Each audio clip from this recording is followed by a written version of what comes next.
नमस्कार, टीवी 9 के digital platform पर आपका स्वागत है। आपके साथ मैं हूं मोहित मल्होत्रा। आइए आपको बताते हैं पंजाब, हरियाणा और हिमाचल प्रदेश की 5 बड़ी खबरें। पंजाब विधानसभा के मॉनसून सत्र के दूसरे दिन मंगलवार को सदन की कार्यवाही के दौरान पंजाब कांग्रेस के विधायकों ने एक बार फिर से प्रदर्शन किया।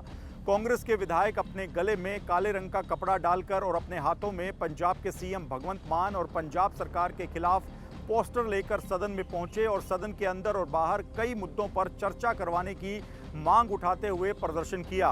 कांग्रेस का सीधे तौर पे कहना है कि पंजाब विधानसभा के स्पीकर को पहले ये स्थिति क्लियर करनी चाहिए कि जो आदेश श्री अकाल तख्त साहिब के द्वारा पंजाब के सीएम भगवंत मान के खिलाफ जारी किया गया है, सिख कौम को जो निर्देश दिए गए हैं उसे लेकर पंजाब विधानसभा का क्या स्टैंड है, उसके बाद ही सदन की कार्यवाही को आगे बढ़ाया जाए। इसके साथ ही पंजाब के कथित पेपर लीक के मामलों को लेकर भी कांग्रेस सदन में चर्चा चाहती है, लेकिन चर्चा से पहले कांग्रेस की मांग है कि पंजाब के शिक्षा मंत्री हरजोत सिंह बैस का इस्तीफा ले लिया जाए। इन मुद्दों को लेकर कांग्रेस ने सदन के बाहर प्रदर्शन किया और सदन के अंदर भी कार्रवाई के दौरान इन मुद्दों को उठाने का प्रयास किया। इसके अलावा पंजाब विधानसभा में मंगलवार को जो दूसरे दिन की कार्रवाई हुई इस कार्रवाई के दौरान E20 एथेनॉल पेट्रोल के मुद्दे को लेकर पंजाब विधानसभा में केंद्र सरकार के खिलाफ प्रस्ताव लाया गया, जिसके अंदर पंजाब के सीएम भगवंत मान ने सीधे तौर पर केंद्र सरकार को निशाने पर लिया है। भगवंत मान ने कहा कि केंद्र सरकार ने बिना कोई स्टडी किए और जो एक्सपर्ट्स हैं उनकी सलाह लिए बिना ही इस पूरे फैसले को लोगों पर थोप दिया है। E20 एथेनॉल पेट्रोल की वजह से लोगों की गाड़ियां खराब हो रही हैं, गाड़ियों की माइलेज पर असर पड़ रहा है, लेकिन इसके बावजूद एक व्यापारिक समझौते के तहत जानबूझकर केंद्र सरकार ने अपना फैसला देश के लोगों पर थोप दिया है।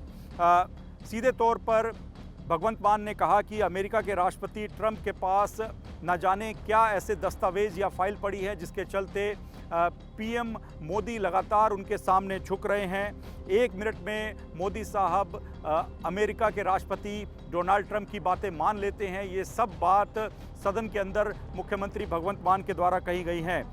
तेल कहां से खरीदना है इसे लेकर भी जो अमेरिका का लगातार इंटरफेरेंस भारतीय सरकार के कामकाज में होता है, ऐसे आरोप भी मुख्यमंत्री भगवंत मान ने सदन में लगाए हैं। सीधे तौर पर प्रस्ताव पेश करते हुए पंजाब सरकार की ओर से पंजाब के वित्त मंत्री हरपाल चीमा ने कहा है कि E20 में काफ़ी खामियां हैं, लेकिन इन खामियों के बावजूद केंद्र सरकार ना जाने किस वजह से E20 एथेनॉल पेट्रोल का जो फैसला है उसको जनता पर थोपना चाहती है, जिसके बाद केंद्र सरकार के खिलाफ इस प्रस्ताव को विधानसभा ने पारित कर दिया है और इस प्रस्ताव को पंजाब के राज्यपाल के साथ ही राष्ट्रपति और केंद्र सरकार के पास भेजा जाएगा।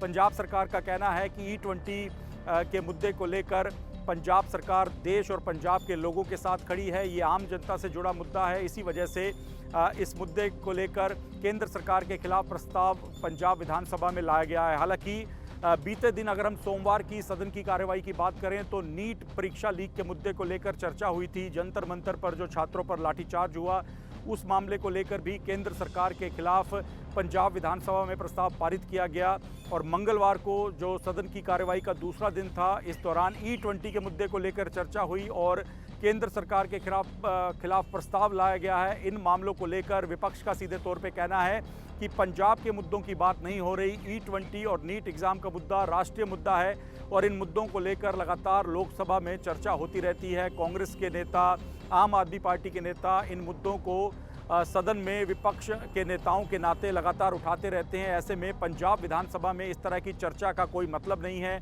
जो प्रस्ताव केंद्र सरकार के खिलाफ लाए जा रहे हैं उसका कोई मतलब नहीं है। जो पंजाब से जुड़े मुद्दे हैं उन पर चर्चा होनी चाहिए। तो कुल मिलाकर विपक्षी पार्टियां जिसमें कांग्रेस और बीजेपी शामिल हैं, उनका सीधे तौर पे कहना है कि पंजाब से जुड़े मुद्दों को लेकर मॉनसून सत्र में चर्चा होनी चाहिए, लेकिन पंजाब की आम आदमी पार्टी सरकार जानबूझकर E20 और नीट पेपर लीक जैसे मामलों पर चर्चा करवाकर पंजाब के मुद्दों से ध्यान हटवाने का प्रयास कर रही है। पंजाब के मोहाली के बल्टाना इलाके में 2 महिला होटल संचालकों के साथ मारपीट करने का मामला सामने आया है। आरोप है कि पंजाब पुलिस के एक चौकी इंचार्ज के द्वारा अपने स्टाफ के साथ मिलकर महिलाओं के साथ मारपीट की गई। जिन महिलाओं के साथ मारपीट की गई है वो दोनों बहनें हैं और मिलकर एक होटल मोहाली के बल्टाना क्षेत्र में चलाती हैं। दोनों महिलाओं का आरोप है कि स्थानीय चौकी इंचार्ज के द्वारा लगातार उनसे 20,000 रुपये मंथली रिश्वत मांगी जा रही थी और ऐसा ना करने पर उन्हें लगातार परेशान किया जा रहा था। जो जानकारी मिली है उसके मुताबिक 29 जुलाई को चौकी इंचार्ज अपने स्टाफ के साथ मिलकर होटल में पहुंचा और दोनों महिलाओं के साथ बहसबाजी की और उसके बाद मारपीट शुरू कर दी। दोनों बहनों का आरोप है कि चौकी इंचार्ज को कुछ महीने से वो लगातार मंथली रिश्वत के तौर पर 20,000 रुपये की राशि दे रहे थे, लेकिन फिलहाल उनका होटल बंद होने की कगार पर आ गया था, जिसके कारण वो पैसा देने में असमर्थ थे। इसी वजह से नाराज होकर चौकी इंचार्ज 29 जुलाई को अपने स्टाफ के साथ होटल में पहुंचा और तमाम सीसीटीवी कैमरे बंद करवाकर दोनों बहनें जो होटल का संचालन करती हैं उनके साथ मारपीट की। हालांकि एक कैमरा इस दौरान बताया जा रहा है कि चलता रह गया और इसी कैमरे के अंदर मारपीट की एक घटना रिकॉर्ड हो गई है। घटना के सामने आने के बाद और मारपीट का वीडियो वायरल होने के बाद पंजाब पुलिस ने चौकी इंचार्ज को लाइन हाजिर कर दिया है और उसके खिलाफ विभागीय जांच के आदेश दिए गए हैं। इसके साथ ही जो जानकारी सामने आई है उसके मुताबिक होटल संचालक बहनों ने जब पुलिस स्टाफ से मारपीट करने का कारण पूछा तो उन्हें होटल से बाहर निकल जाने के लिए कहा गया था। होटल संचालिका ने दावा किया है कि पुलिस काफ़ी समय से उनसे 20,000 रुपये प्रति माह रिश्वत के तौर पर मंथली देने की मांग कर रही थी। उन्होंने कुछ महीने ये पैसे दिए भी थे, लेकिन जब पैसे देने बंद कर दिए तो इसी बात से चौकी इंचार्ज नाराज हो गया और उसने मारपीट की इस घटना को अंजाम दिया है। फिलहाल पंजाब पुलिस ने आरोपी चौकी इंचार्ज को लाइन हाजिर कर दिया है और मारपीट की घटना के सीसीटीवी फुटेज के आधार पर एक विभागीय जांच भी शुरू कर दी गई है। हरियाणा के यमुनानगर के हथनीकुंड बैराज की कुछ तस्वीरें सामने आई हैं जो कि काफ़ी चिंता बढ़ाने वाली है। इन तस्वीरों में देखा जा सकता है कि हथनीकुंड तरह से गला हुआ है। इन फाउंडेशन में कई जगह पर बड़े बड़े छेद भी दिखाई दे रहे हैं और फाउंडेशन का काफ़ी हिस्सा गल चुका है, खस्ता हालत में है। ऐसा लगता है कि पानी के तेज बहाव में जो गेट्स हैं उनके नीचे का हिस्सा कभी भी ढह सकता है। इन तस्वीरों के सामने आने के बाद कई तरह के सवाल खड़े होते हैं, क्योंकि मॉनसून के दौरान हथनीकुंड बैराज का जलस्तर बढ़ जाता है और जब जलस्तर खतरे के निशान पर पहुंच जाता है तो यहां से काफ़ी पानी यमुना में रिलीज़ किया जाता है, जिसके बाद ये पानी आगे हरियाणा से होते हुए दिल्ली तक पहुंच जाता है, जिसके बाद इन तमाम इलाकों में अलर्ट जारी किया जाता है। लेकिन जो खस्ता हाल गेट दिखाई दे रहे हैं उसको लेकर सवाल उठता है कि क्या ये गेट्स इतने अत्यधिक पानी की कैपेसिटी को बर्दाश्त कर सकते हैं, कैसे पानी को होल्ड कर सकते हैं, इसको लेकर सवाल उठ रहे हैं। हालांकि इस पूरे मामले को लेकर विभाग का कहना है कि बैराज के लिए जो टेंडर है वो जारी किया जा रहा है। जिस रैंप पर इस तरह की खस्ता हालत दिखाई दे रही है उसे ग्लेसिस कहा जाता है और इसी ग्लेसिस रैंप में फाउंडेशन के नज़दीक काफ़ी बड़े बड़े छेद हो रखे हैं। विभाग का कहना है कि टेंडर जारी कर दिया गया है और जल्द ही गेट के इस हिस्से की रिपेयरिंग करवा दी जाएगी। लेकिन सुरक्षा के लिहाज से देखें तो इन पूरे गेट्स के आसपास का जो सरिया है वो बाहर आ चुका है। ये वो पूरी जगह है जो कि पानी को होल्ड करता है और जब तेज़ बहाव के साथ जलस्तर बढ़ता है तो पानी को आगे रिलीज़ करने के लिए इन्हीं गेट्स को खोला जाता है और पानी को आगे छोड़ा जाता है। लेकिन अब बैराज में आने वाला जो पानी है वो सीधा नीचे कंक्रीट की बनी नींव की तरफ जा रहा है। ऐसे में बैराज के लिए भी खतरा खड़ा हो गया है। विभाग के द्वारा 140 करोड़ रुपए की लागत से डायाफ्राम वॉल का निर्माण किया गया था, जिसको बनाने में 2 से ढाई साल का समय भी लगा था। जब ये डायाफ्राम वॉल बनाई गई थी तो अधिकारियों ने क्षतिग्रस्त हुए ग्लेसिस को पूरी तरह से अनदेखा कर दिया था। अगर उसी वक्त जो फाउंडेशन के नज़दीक ग्लेसिस का एरिया है इसे रिपेयर कर दिया जाता तो ये भी उसी फोम वॉल के साथ ही रिपेयर हो सकता था, लेकिन ऐसा नहीं किया गया। जब ये वॉल बनाई जा रही थी तब ग्लेसिस को पूरी तरह से दरकिनार किया गया और आज ये स्थिति बन गई है कि गेट का जो नीचे का ग्लेसिस का हिस्सा है, फाउंडेशन का हिस्सा है, वो कभी भी खस्ता हालत की वजह से या तो पानी के बहाव में बह सकता है या क्षतिग्रस्त हो सकता है। इसी वजह से हथनीकुंड बैराज की सुरक्षा पर सवाल खड़े हो गए हैं। हथनीकुंड बैराज यमुना पर बना काफ़ी महत्वपूर्ण बैराज है और यहीं से आगे दिल्ली और उत्तर प्रदेश के साथ ही हरियाणा के इलाकों के लिए जब यमुना से पानी रिलीज़ किया जाता है तो उसकी कैपेसिटी के हिसाब से ही पानी को छोड़ा जाता है। फिलहाल ये तस्वीरें हैरान करने वाली है। विभाग की ओर से, हरियाणा सरकार की ओर से दावा है कि हथनीकुंड बैराज को रिपेयर करने के लिए जल्द ही टेंडर जारी किया जाएगा और रिपेयरिंग करवा ली जाएगी। लेकिन रिपेयरिंग से पहले अगर कोई हादसा हो गया तो इसकी जिम्मेदारी कौन लेगा, क्योंकि मॉनसून का वक्त है। ऐसे में इस तरह की तस्वीरें डराने वाली हैं और ऐसा लगता है कि विभाग किसी बड़ी आपदा का इंतज़ार कर रहा है, किसी बड़े हादसे का इंतज़ार कर रहा है। इसी वजह से जो गेट्स के नीचे का हिस्सा है, ग्लेसिस है, फाउंडेशन है, उसकी रिपेयरिंग अब तक नहीं करवाई गई है। पंजाब के अमृतसर में पंजाब पुलिस ने पाकिस्तान की खुफिया एजेंसी आईएसआई के इशारे पर संचालित एक आतंकी मॉड्यूल का पर्दाफाश किया है। इस मॉड्यूल से जुड़े 9 लोगों को गिरफ्तार किया गया है और उनके पास से पेट्रोल बम और अन्य हथियार बरामद किए गए हैं।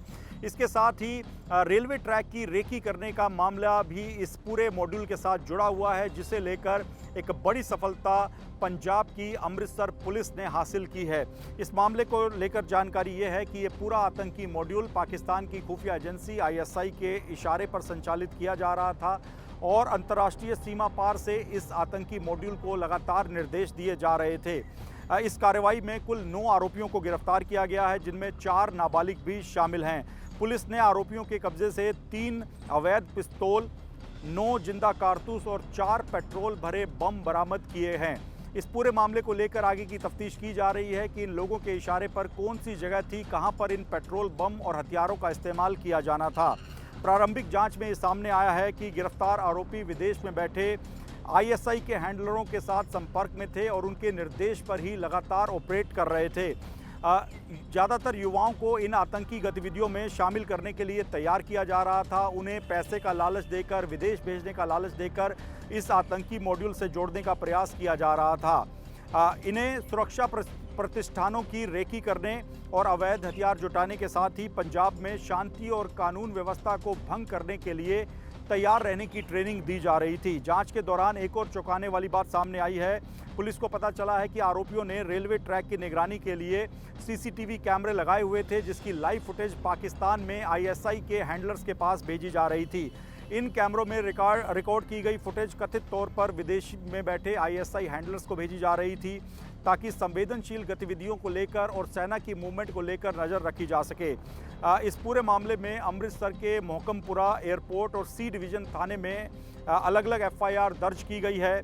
पुलिस अब इस पूरे नेटवर्क का पता लगाने में जुटी है। इन युवाओं को जो पैसा पाकिस्तान में बैठे आईएसआई के हैंडलर्स के द्वारा भेजा जा रहा था और विदेश से भी इनके अकाउंट में जो पैसा भेजा जा रहा था, इनको बरगलाने का जो प्रयास किया जा रहा था, इस पूरी साजिश का पता लगाने में पंजाब पुलिस जुटी है। इसके साथ ही ये भी पता लगाया जा रहा है कि कौन कौन से ऐसे निशाने थे जो इन लोगों के टारगेट पर थे, किस वजह से इस पूरे आतंकी मॉड्यूल को तैयार किया गया था। और पिछले कुछ दिनों में पंजाब में जो पेट्रोल बम के हमलों की घटनाएं सामने आई हैं, क्या उस पूरे मामलों का भी इस आतंकी मॉड्यूल के साथ कुछ कनेक्शन था या नहीं, इस मामले की जांच भी पंजाब पुलिस के द्वारा लगातार की जा रही है। पंजाब के जालंधर के सिविल हॉस्पिटल के गायनी वार्ड में मंगलवार सुबह 5 बजे अचानक आग लग गई। आग लगने की घटना के बाद अस्पताल में हड़कंप मच गया और मौके पर फायर ब्रिगेड की गाड़ियों को बुलाया गया। हालांकि फायर ब्रिगेड के पहुंचने से पहले ही अस्पताल के स्टाफ और सिक्योरिटी ने मिलकर गायनी वार्ड में एडमिट 4 नवजात बच्चों और अन्य मरीजों को बाहर निकाल लिया। इस पूरी घटना को लेकर जानकारी ये है कि एसी में शॉर्ट सर्किट होने के कारण ये आग लगी। एसी लगातार वार्ड में चल रहा था। पूरी रात एसी चलने के बाद जो वायरिंग थी वो गर्म हो गई, जिसके कारण वायरिंग में शॉर्ट सर्किट हुआ और उसके बाद वार्ड में आग लग गई। पूरे वार्ड में जब धुएं का गुब्बार फैलने लगा तो मौके पर मौजूद स्टाफ और सिक्योरिटी ने समझदारी दिखाते हुए एक रेस्क्यू अभियान चलाया और जितने भी मरीज और 4 नवजात बच्चे इस गायनी वार्ड में दाखिल थे उनको बाहर निकाला गया। हालांकि जब आग लगने की घटना सामने आई थी तब अस्पताल में अफरा तफरी का माहौल बन गया था, लेकिन उसके बाद वार्ड को जल्द ही खाली करवा लिया गया। जो चश्मदीद हैं उनके अनुसार जो जानकारी मिली है उसके मुताबिक गर्मी के कारण एसी के जो वायरिंग थी वो ज़्यादा गर्म हो गई थी, इसकी वजह से शॉर्ट सर्किट हुआ और देखते ही देखते गायनी वार्ड में आग लग गई। आग की लपटों की वजह से जो पास रखा अन्य मेडिकल उपकरण और सामान था उसने भी आग पकड़ ली, जिसके बाद पूरे वार्ड में धुएं का गुब्बार फैल गया था। हालांकि मौके पर वहां पर जो स्टाफ और सिक्योरिटी के लोग मौजूद थे उन्होंने बहादुरी दिखाते हुए जो नवजात बच्चे एडमिट थे उनकी माताओं और अस्पताल कर्मचारियों को बाहर निकाल दिया। इसी वजह से बड़ा हादसा टाल दिया गया, जिसके बाद बताया जा रहा है कि पर काबू पाया जा सका। मशक्क़त काफ़ी करनी पड़ी। फायर ब्रिगेड की गाड़ियां मौके पर पहुंची और अंदर वार्ड तक इन गाड़ियों को लाकर आग पर काबू पाने का पूरा एक अभियान वहां पर चलाया गया था। आग की भनक लगते ही अस्पताल के सुरक्षा स्टाफ और कर्मचारियों ने काफ़ी मुस्तैदी दिखाई और ये जो गायनी वार्ड है इसमें भर्ती सभी नवजात बच्चों और उनकी माताओं को अब दूसरे अस्पताल के गायनी वार्ड्स में शिफ्ट कर दिया गया है ताकि उन्हें इलाज मिलने में किसी तरह की परेशानी ना हो। अस्पताल के सिक्योरिटी इंचार्ज ने इस पूरे मामले में बातचीत के दौरान बताया कि घटना में किसी भी प्रकार के जान माल का नुकसान नहीं है। गायनी वार्ड को काफ़ी नुकसान पहुंचा है, लेकिन वहां पर रिपेयरिंग और इसके अलावा मरम्मत का जो काम है, रंग रोगन का काम है, उसको जल्द ही शुरू करवाकर गायनी वार्ड को फिर से ऑपरेशनल करवा दिया जाएगा। इस पूरी घटना में सभी मरीज, बच्चे और अस्पताल का स्टाफ पूरी तरह से सुरक्षित है। तो कुल मिलाकर जो अस्पताल का स्टाफ और सिक्योरिटी मौके पर मौजूद थे, जिन्होंने आग लगने की घटना के बाद एक बड़े हादसे को टाल दिया, उसकी सराहना लगातार हो रही है। तो ये थी पंजाब, हरियाणा और हिमाचल प्रदेश की 5 बड़ी खबरें। देश और दुनिया की अन्य तमाम खबरों के लिए TV9 के डिजिटल प्लेटफॉर्म्स के साथ जुड़े रहें। नमस्कार।